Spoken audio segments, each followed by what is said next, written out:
Greetings, my friend. Welcome to Arcadia, home of shepherds, sheep, and manure.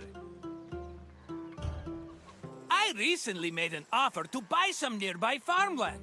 Unfortunately, the owner refused, based on completely unsubstantiated rumors that I once burned down 3 farms in Kos. Can you believe it? I've never burned down a farm in my life. I may have once paid someone else to do so, but I assure you, my reasons were entirely acceptable and in the best interest of everyone involved. Arcadia was well known for its sublime natural vistas. Farmers and shepherds were seduced by its beauty, and it's easy to see why. I have to leave for now, but I'll meet you again when you finish your visit. Until then, my friend!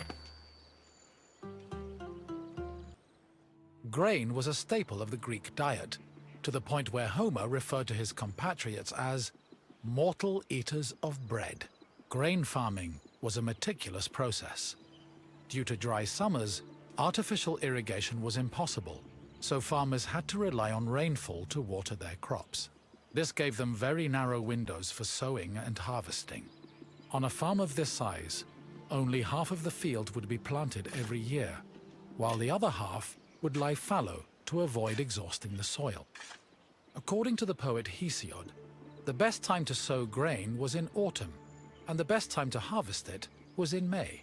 Fortunately, if farmers missed their opportunity, they also had a chance to plant millet in the spring. Before planting in a field, the land needed to be plowed a total of 3 times. Once in the spring to remove weeds, again in the summer to aerate the soil, and a final time in the winter to plant the seeds in the moist earth.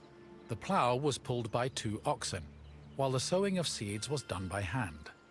After the seeds were planted, a boy turned the soil with a hoe to protect them from hungry birds.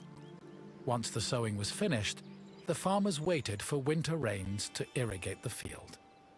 They also prayed to the goddess of agriculture, Demeter, and her daughter Persephone, in the hopes of being favored with a bountiful harvest come springtime. Grain was harvested in the spring using a curved knife called a sickle. With their backs to the wind, the reapers cut the plant stalks and left the sheaves behind before moving through the rest of the crop. Once the harvest was mowed, the sheaves were brought to the threshing floor. Animal husbandry was an important part of Greek agriculture. Farmers usually kept cattle, donkeys, sheep, goats, pigs, dogs, geese, and chickens. The animals mostly fed in pastures, but could also eat some of the farm's harvested grain, as well as damaged fruit and residue from olive oil and wine production. Livestock had several purposes. Their manure was used to fertilize the fields, and their grazing helped remove weeds. Arcadia was a mountainous region believed to be the home of the god Pan, so farmers were more likely to keep sheep and goats than cattle. Most farming tools were simple, handmade implements made of wood and occasionally tipped with iron. The most complicated tool was the plow, which was made up of several parts, including a beam, a drawbar, and a yoke. A 2-pronged hoe, meanwhile, was used for tilling soil, and farmers also had tools for digging and weeding.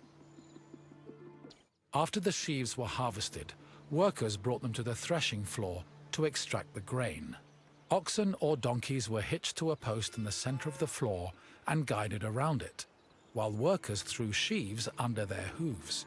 The animals, stomping, forced the grain kernels out of their casings. Afterwards, the kernels were collected for the winnowing process. Winnowing helped separate the heavier grain seeds from the chaff. It began with using a wooden shovel to toss the grain. While in the air, the wind blew away the lighter chaff, leaving only the heavier grain. To remove the remaining chaff, the grain was tossed in a wooden basket called a lignon, which filtered the grain until only clean kernels remained. Barley, which was used to make flour, was different from other types of grain. Threshing was not enough to separate the barley from its husk, so instead, it was roasted in a specialized tool called a frigatron. After the barley was roasted, It was pounded with a mortar and pestle. The pounded grain was then ground into a meal using either a hand mill or a hopper mill. Grinding was boring work, so workers often lightened the mood with a mill song. Once the barley was completely ground, it was sieved using a wicker basket called a koskinon, making it ready for use. Grain storage areas needed to be dark, dry, cool, contained, and well ventilated to prevent the grain from spoiling. According to Hesiod, the preferred method of storing grain was in a pithos, the same container as Pandora's mythological box. Archaeological evidence suggests that Greeks may have also stored grain in small, walled structures woven from branches. Farms generally needed to store enough grain to sustain themselves for the year and seed corn for the next. Any surplus was either stored for a lean year or sold to markets for profit. My friend! Good to see you again! You must feel hungry. I know I would, spending all that time watching farmers working themselves to the bone. Now, what else can I do for you?